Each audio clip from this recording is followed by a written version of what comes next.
Welcome to our channel. Today we how to authorize Datastream from AWS to S3 for analytics, full guide step by step clearly.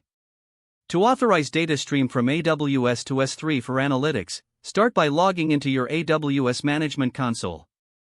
Navigate to the AWS IAM service.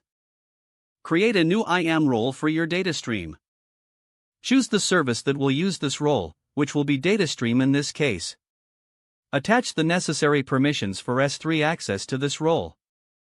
You can either use the predefined policy or create a custom policy based on your needs.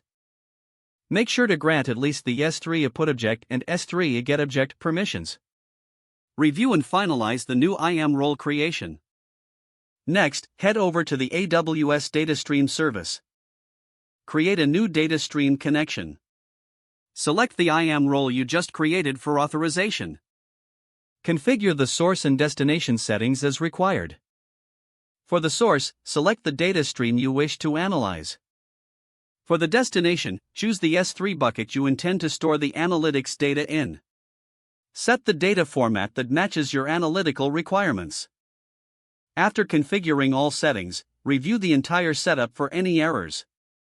Once confirmed, initiate the data stream process. Monitor the connection and data transfer for any issues. You can check the logs in both Datastream and S3 for troubleshooting. Once the data is flowing into S3, you can start performing your analytics. Make sure to regularly review IAM roles and permissions to maintain security. If the page does not load, refresh the browser or try again in a private or incognito window. Make sure you are using the correct email address, then retype it carefully to avoid small typos. If your password is not accepted, use the reset option and create a new strong password you can remember.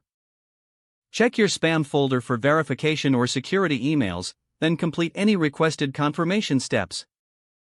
Enable two-factor authentication if available to improve account security and reduce unauthorized access risk.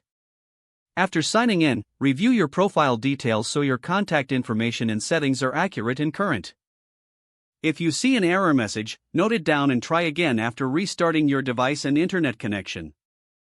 Don't forget to like this video and subscribe to our channel for more step-by-step tech guides.